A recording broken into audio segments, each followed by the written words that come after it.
বছর পরে রেডিও ব্যবহার করা যাবে কি যাবে না, ইসলামিক হবে কি হবে না, সেই বিষয়ে কিন্তু ফয়সালা দিতে, সিদ্ধান্ত নিতে আমাদের সেই সমস্ত আলেম সমাজ অনেক বিলম্ব করেছেন।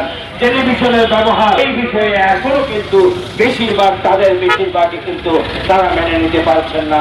যারা বক্তব্য রেখেছেন বঙ্গবন্ধুর ভাস্কর্যের বিপক্ষে, তাদের বিপক্ষে আমার কোনো কথা নেই, তারা সম্মানিত ব্যক্তি। তাদেরকে আমি আজকের এই সভা থেকে অনুরোধ করব, দয়া করে 52-এর ভাষায় কথা বলবেন না, দয়া করে 71-এর ভাষায় কথা বলবেন না। আপনাদেরকে আমরা সকলেই সম্মান করি। আপনাদের মাধ্যমে এই দেশে ইসলামিক শিক্ষা প্রসার হোক, ইসলামী শান্তি বজায় থাকুক, এই দেশের উন্নয়নের জন্য আপনারা সহায়ক ভূমিকা রাখবেন, এটাই আশা করি।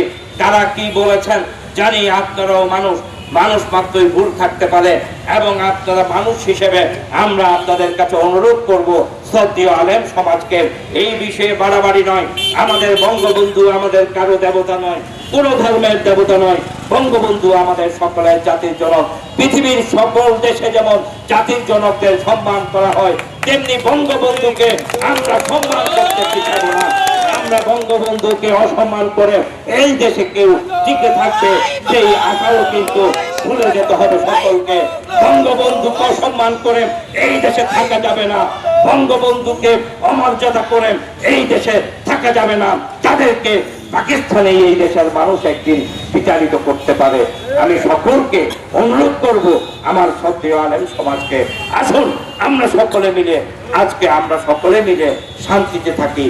যেইভাবে তুরস্কে তাদের শিল্পকে বেছে নিয়েছে, মিশরে রয়ে গেছে হাজার হাজার মূর্তি, মিশরের আল আজহার বিশ্ববিদ্যালয় এখনো সেই বিষয়ে কোনো কথা বলেনি। আজকে আমরা এখানে মূর্তি বসাতে চাই না, আমরা জাতির জনকের ভাস্কর্য এখানে চাই। এই কথা বলে আপনাদের সকলের সমর্থন কামনা করে, কক্সবাজারবাসীর সমর্থন কামনা করে, যে কোনো সময়ে যে কোনো সমস্যা মোকাবেলায় বাঙালিরা যেমন 52 জেগেছিল, বাঙালিরা যেমন 71 জেগেছিল, বাঙালিরা যেমন তাদের অধিকার আদায়ে সবসময় ঐক্যবদ্ধ ছিল, এইভাবে আমার কক্সবাজারের জনগণ সবসময় ঐক্যবদ্ধ থাকবে। এই কামনা করে আপনারা কি সবাই কি একমত আছেন আমার কথায়?